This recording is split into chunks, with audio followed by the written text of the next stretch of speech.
예, 한병도 의원입니다. 참 저는 정말 할 말이 없어. 어떻게 표현을 해야 될지. 이게 계엄은 어떤 헌법적 권한이고 고도의 통칭이다. 근데 전 국민은 옳지 않은 통칭이라고 인식을 하고 있습니다. 최악의 통칭인 거죠. 저는 이 계엄을 통해서 정말 이제는 회복 불능 정권으로 들어서지 않았나 하는 생각이 듭니다. 정말 국회의장이 담벼락을 통해서 국회에 들어오는 모습을 전 세계 언론들이 다 지켜봤습니다. 그리고 저는 이번에 정말 그 대통령 발표를 보고 깜짝 놀란 게 이 국회를 마치 범죄자의 소굴이라고 행정부 수반이 표현을 합니다. 그 인식의 기반이 뭔지 대체 어떻게 해서 이런 생각을 할 수 있는 건지 너무 상식적이지 아니고 또 다른 한편에서 이해해 보려고 노력을 해도 정말 납득이 안 갑니다. 정말 국민 정서와 너무 동떨어진 판단이고요. 그래서 정말 2024년 왜 우리 국민들이, 대한민국 국민들이 대통령 때문에 이렇게 창피하고 이렇게 부끄러운 대한민국 국민이 되어버렸는지 자괴감이 듭니다. 정말 우리나라가 어떤 나라입니까, 여러분?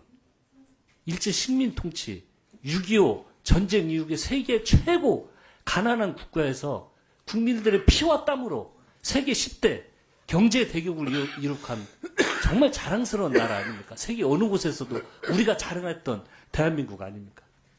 수많은 국민이 피와 땀을 흘려서 목숨을 잃고 이룩한 민주주의 국가입니다. 촛불로 상징되는 세계가 인정하는 민주주의 국가, 평화 국가로 인정되는 국가입니다. 그래서 이 민주주의 국가에서 또 많은 국민들이 노력을 해서 세계적으로 독특한 한류 문화를 형성을 해서 정말 우리 국민 모두 다 자긍심을 느끼는 그런 나라로 만들지 않았습니까? 이렇게 이룩한 우리 대한민국이 윤석열이라는 한 분 때문에 모두 다 무너졌습니다. 그렇게 대한민국을 봤는데 무장한 특수 군인들이 국회에 진입을 하고 총을 들고 유리창을 깨고 들어가는 모습, 법리? 법치? 그 모습 자체를 지켜보는 우리 국민들과 세계 민주 시민들은 그 모습을 여러분 어떻게 봤겠습니까? 총을 차고 총알을 들고 국회 유리창을 깨고 난입을 한다. 이게 고도의 통치행위다? 국가가 현재 그 정도로 혼란스러운 나라이다, 우리 대한민국이? 결코 그렇게 대한민국 만만한 국가 아닙니다. 어떤 역경 속에서 이렇게 우리가 대한민국을 일으켰는데 지금 대한민국이 계엄을 선포할 그런 나라이다? 그걸 어느 국민이 여러분 인정을 하겠습니까? 저는요, 이 현재 대통령이 이야기하는 이런 것들이 그리고 계엄을 선포하는 건 우리가 이만큼 무능하다. 이를 해결할 능력이 없다라를 스스로 인정하는 꼴이라고 봅니다. 야당을 이렇게 하는 게요. 이거 정말 실력이 없는 겁니다. 우리의 이렇게 무능하다. 야당 탓하는 건. 집권 여당이 넘탓 한두 번 하면 안 돼. 이제 그만해도 돼요. 제가 정부에서 일할 때요. 저희 그때 120석이었습니다. 야당 의석이 173이었어요. 너무 힘들어요. 어느 여당이 뭐 한다고 그래 좋아 그렇게 하자라고 동의해 줍니까 여러분? 안 줘. 저 국회 와서 살았습니다. 초선 의원, 위원장 안 되면 만나서 읍소도 하고 설명도 하고 그래서 열을 하면은요 셋을 얻을 수 있고 때로는 야당이 가져가기도 합니다. 정치는 갈등도 하고 싸우고 이런 협의들을 거쳐서 국정이 운영되는 거예요. 그렇게 해결하려고 하지 않고 계엄을 선포해요? 국민들 상대로 국민 가슴에 총을 겨누는 거죠. 정말 우리 대한민국이 이렇게 된 게 너무 처참하고 부끄럽고 그렇습니다. 그리고 여러분들 지금 법리 이야기 하시는데요. 이거 저는 만만치 않을 것 같습니다. 앞으로 이 계엄 사태는 현재 비상계엄을 선포한 이분, 참여 가담하신 분들, 이거 이제 국민들이 지켜보고 있고요. 인정하고 싶진 않지만 이 문제에 대한 어떤 국민적 심판, 법적 심판 여러분들이 법적 판단을 기다리신다고 하는데 그런 판단 시간은 곧 현실이 됩니다, 여러분. 지금 책상에 앉아서 법리 따져보니까 이렇고 개헌법 몇 조 국회에서 주장하는 법리 이렇다? 그렇게 흘러가지 않습니다. 왜 그러냐면요. 수많은 역사 과정을 통해서 대한민국 그렇게 만만한 과정이 아닙니다.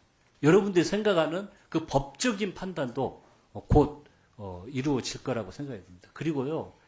이거 탄핵소추 문제 결과로 끝내는 게 아닙니다. 그 결과가 어떻게 나오든 이미 이 계엄을 통해 가지고 돌이킬 수 없는 상황이 된 것에 대해서 너무너무 아쉽게 생각을 합니다. 정말 통탄을 합니다.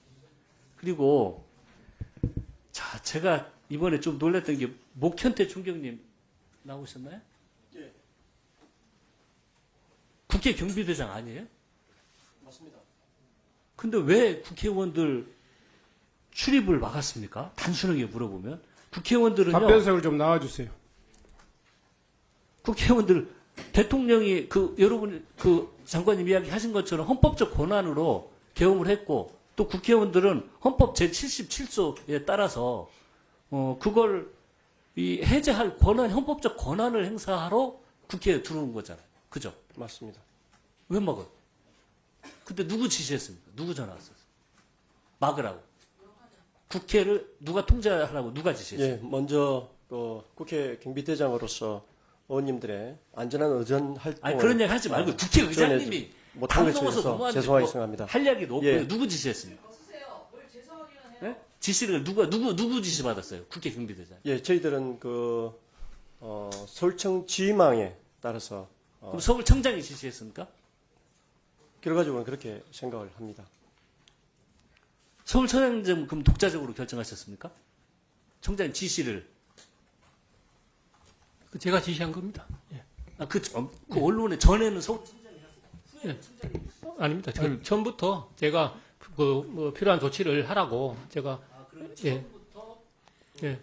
의원들 전부 모두 통제하라. 그게 아니라 필요한 조치를 하라 이렇게 지시를 제가 계엄 선포가 되고 나서 굉장히 이례적인 일이지 않습니까? 그래 누구나 혼란스러운 상황이고 그럴 때는 경찰청에서 직장에서 하는 것이 맞다. 그러고 제가 필요한 조치를 하라고 지시한 겁니다.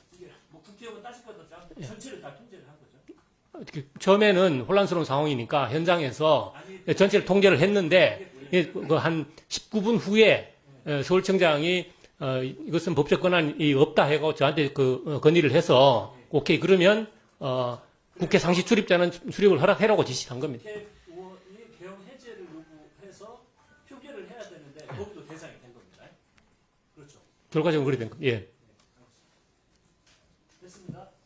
네.